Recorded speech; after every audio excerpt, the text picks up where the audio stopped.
ಮಾಜಿ ಡಿಜಿಪಿ ಮಗಳು ಕೃತಿಕಾ ತಂದೆಯ ಸಾವಿನ ನಂತರ ಈಗ ಮತ್ತೊಮ್ಮೆ ಸುದ್ದಿಯಲ್ಲಿದ್ದಾರೆ. ಆದರೆ ಅದು ಅಪ್ಪನ ಸಾವಿನ ವಿಚಾರಕ್ಕಲ್ಲ, ಬದಲಾಗಿ ಹಾದಿ ಬೀದಿ ರಂಪಾಟಕ್ಕೆ ಟಾಕ್ ಆಫ್ ದಿ ಟೌನ್ ಆಗಿದ್ದಾರೆ. ನಂದಿನಿ ಪಾರ್ಲರ್ಗೆ ಟೀ ಕುಡಿಯೋಕೆ ಅಂತ ಬಂದವಳು ಸಿಕ್ಕ ವಸ್ತುಗಳನ್ನೆಲ್ಲ ಹೊಡೆದು ಅಂಗಡಿಯವರ ಮೇಲೂ ಹಲ್ಲೆ ಮಾಡಿದ್ದಾಳೆ. ಅಷ್ಟಕ್ಕೂ ಈ ಹುಚ್ಚಾಟಕ್ಕೆ ಕಾರಣ ಏನು ಅಂತೀರಾ? Take a look.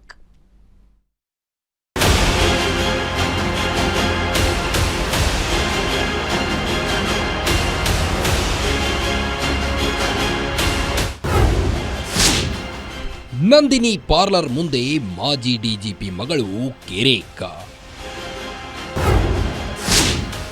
ಬಾಟಲ್ ಒಡೆದು ಮಾಲೀಕನಿಗೆ ಹಲ್ಲೆ ಮಾಡಿದ ಕೃತಿಕಾ. ಒಂದು ಕಡೆ ಪೀಸ್ ಆಗಿ ಬಿದ್ದಿರುವ ಬಾಟಲ್ಗಳ, ಕಾಲಿಗೆ ಗಾಯವಾಗಿ ನೋವು ಪಡುತ್ತಿರುವ ಮಾಲೀಕ, ಪೊಲೀಸರು ಬರ್ತಿದ್ದಂತೆ ನಡೆದು ಹೋದ ಪೊಲೀಸ್ ಅಧಿಕಾರಿ ಮಗಳು. ಘಟನೆ ಬಗ್ಗೆ ವಿವರಿಸುತ್ತಿರುವ ನಂದಿನಿ ಪಾರ್ಲರ್ ಓನರ್.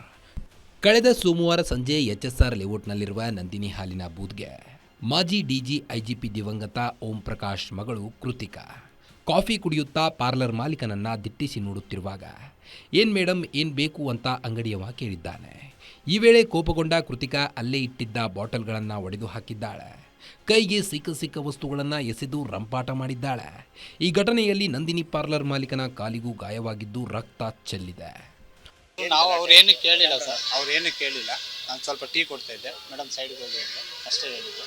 ಅವರು ಇದು ಮಾಡಿಬಿಟ್ಟು ಬಾಟ್ಲುಗಳೆಲ್ಲ ಹೊಡೆದಾಕ್ಬಿಟ್ಟು ಏನಂತ ಹೇಳಿದ್ರೆ ನೀವು ಸೈಡ್ಗೆ ಹೋಗಿ ಬಂದಾಗ ಅವ್ರು ಏನಂತ ಅವರು ಏನು ಅಷ್ಟೇ ಹೇಳಿದ್ದು ಅಷ್ಟೇ. ಅವರು ಏನು ಎಲ್ಲ ಜನ ಎಲ್ಲ ಪಬ್ಲಿಕ್ ಎಲ್ಲ ತುಂಬ ಜನ ಇದ್ರು.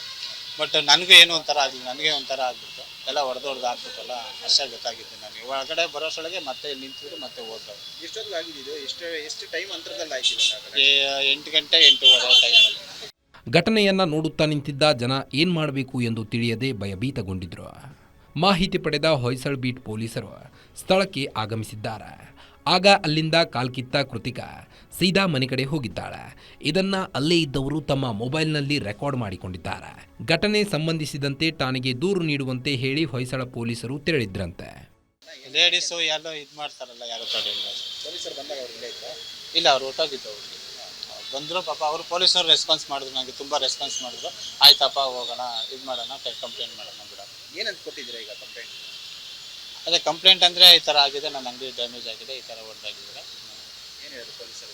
ಆಯಿತು, ಮಾತಾಡೋಣ ಬಿಡಪ್ಪ, ಬನ್ನಿ ಅಂದರೆ 2 ಡೇಸಿಂದ ನಾನು ಹೋಗೋಕ್ಕಾಗಿಲ್ಲ, ಇವತ್ತು ಹೋಗ್ಬಿಟ್ಟು ಬರ್ತೀನಿ. ಇನ್ನು ಈ ಕೃತಿಕಾ ಸಾಕಷ್ಟು ಬಾರಿ ಈ ಪಾರ್ಲರ್ಗೆ ಬಂದು ಟೀ ಕುಡಿಯೋದು, ಹಾಲು ತೆಗೆದುಕೊಂಡು ಹೋಗೋದು ಮಾಡ್ತಿದ್ರಂತೆ. ನಮಗೆ ಘಟನೆಯಾದ 2 ದಿನಗಳ ಬಳಿಕ ಅವರ ಬಗ್ಗೆ ತಿಳಿಯಿತು ಎಂದು ಹೇಳಿದ್ದಾರೆ ಮಾಲೀಕ.